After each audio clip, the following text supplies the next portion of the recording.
भारतीय प्रबंध संस्थान IIM काशीपुर का 9वां दीक्षांत समारोह संपन्न। भारतीय प्रबंध संस्थान IIM काशीपुर का 9वां दीक्षांत समारोह देर शाम IIM के प्रांगण में आयोजित किया गया। कोरोना के चलते 2 साल बाद हो रहा कन्वोकेशन छात्र छात्राओं के देसी परिधान के लिए यादगार बन गया। दीक्षांत समारोह में कुल 374 छात्र छात्राओं को उपाधि दी गई। IIM दीक्षांत समारोह का शुभारंभ शुक्रवार शाम करीब 6:45 बजे शोभायात्रा के साथ शुरू हुआ। मुख्य अतिथि PM नरेंद्र मोदी के वित्त सलाहकार बोर्ड के सदस्य संजीव सान्याल ने सभी छात्र छात्राओं को शुभकामनाएं दी। साल 2020-22 के एकेडमिक परफॉर्मेंस का गोल्ड मेडल अवार्ड अंकुर तुलसियान को दिया गया। छात्रा नेहा सक्सेना को सिल्वर मेडल और वरुण भार्गव को ब्रांज मेडल से सम्मानित किया गया। इस मौके पर PM नरेंद्र मोदी के साथ आर्थिक सलाहकार संजीव सान्याल ने छात्रों के भविष्य की अनिश्चितताओं के प्रति आगाह किया। साथ ही कोविड महामारी से भारत कैसे उबरा इसका उदाहरण देकर बड़ी सीख दी। उन्होंने कहा कि कोविड ने हम सभी को दिखाया है कि दुनिया एडजस्टमेंट से चलती है, लिहाजा छात्रों को फ्लेक्सिबल तरीके से समस्याओं का समाधान खोजना होगा। संजीव सान्याल ने कहा कि दुनिया में बहुत संकट आए, हमारी पीढ़ी ने अच्छे बुरे निर्णय लिए। पिछले 2 साल में हमारी पीढ़ी ने कोविड के कारण अनिश्चितता का माहौल देखा। हमने कभी नहीं सोचा था कि कभी ऐसा भी समय आएगा कि एक एक कदम करके हम इस महामारी से उन्हें इस पीढ़ी के छात्रों को भी ऐसा सामना करना पड़ेगा। पत्रकार वार्ता में संजीव सान्याल ने कहा कि देश की आर्थिक परिस्थितियां अच्छी है, महामारी से जूझ रहे देश के हालात ठीक हो रहे हैं, ज्यादातर क्षेत्र खोल दिए गए हैं। उत्तराखंड पर्यटन पर निर्भर करता है, यहाँ पर इकोनॉमी एक्टिविटी शुरू हो गई है। महंगाई दर के विषय के सिवाय ज्यादातर हमारे आंकड़े अच्छे हैं। वर्तमान में तेल के बढ़ते दाम पर हमें ध्यान देने की जरूरत है। सान्याल ने कहा कि रिजर्व बैंक जल्द ही इस पर ध्यान देगी। काशीपुर से जुगनू खान की रिपोर्ट।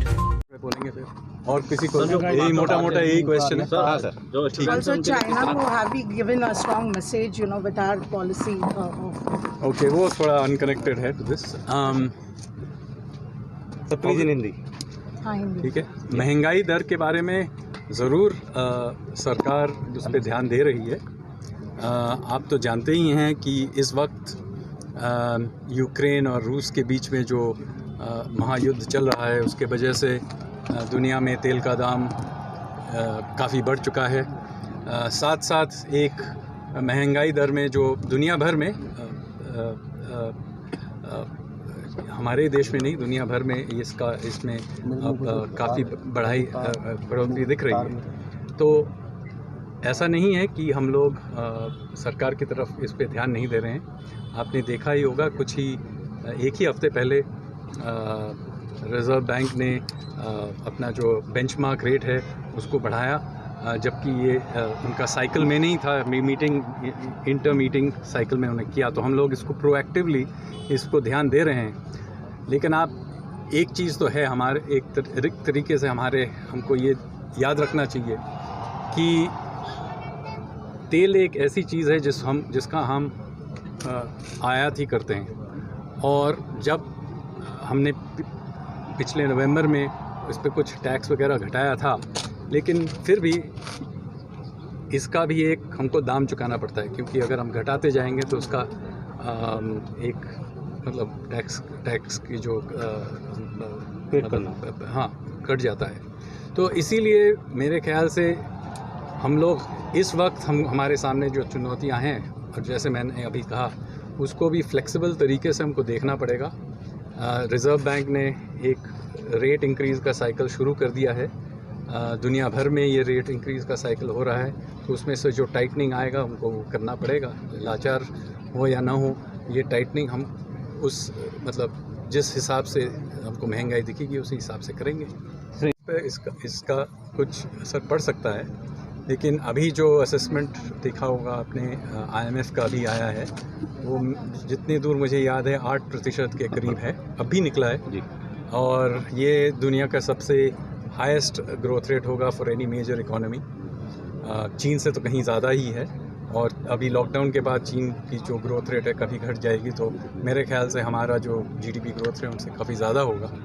फिर भी अगर ये अटकनें ऐसी नहीं रहती तो शायद इससे ज़्यादा ही GDP ग्रोथ रेट होता। आपने देखा होगा, फिर भी हमने जब इकोनॉमिक्स सर्वे का पब्लिकेशन किया था फरवरी के पहले हफ्ते में, तो समीक्षा में हम लोगों ने जो फोरकास्ट दिया था, तो अभी भी IMF का जो फोरकास्ट है उसी के इर्द गिर्द है। 8 से 8.5 के रेंज में हमने कहा था उस समय, अभी 8.2 है मेरे ख्याल से IMF का। तो देखते हैं भाई, हर चीज़ को एडजस्ट करना पड़ता है, तो इसको भी हम लोग उस तरीके से देखेंगे। लेकिन मैं कहूँगा कि मोटा मोटा हमारी आर्थिक व्यवस्था की परिस्थिति अच्छी है। फाइनेंशियल सिस्टम जो 2 साल भयंकर महामारी की वजह से जो उथल पुथल हुआ, उसके बावजूद हमारे बैंक मोटा मोटा साफ़ सुथरे हैं, उनका जो NPA रेशियो है घट गया है। देखिए, ज़्यादातर क्षेत्र अब पूरी तरह से खोल दिए गए हैं। कुछ ऐसे क्षेत्र थे जैसे पर्यटन इत्यादि, उनमें अभी फिर से देखेंगे। ये जो प्रदेश है पर्यटन पे काफ़ी निर्भर करता है। आपको खुद ही दिख रहा होगा कि काफ़ी सारा इकोनॉमिक एक्टिविटी वापस आ चुका है। तो अगर मैं कहूँगा कि इस महंगाई दर के विषय के सिवाय ज़्यादातर जो आर्थिक जो हमारे आंकड़े हैं, मोटा मोटा बहुत ही अच्छे सॉलिड ग्राउंड पे पॉजिटिव उनका ट्रेंड है। सच है कि हमारे अभी ये तेल के दाम की वजह से हम लोगों को इस एक मुद्दे पे ध्यान देना पड़ेगा, और रिज़र्व बैंक निश्चित ही इस पे बहुत ध्यान देगी। सरकार की तरफ से भी हम ध्यान देंगे।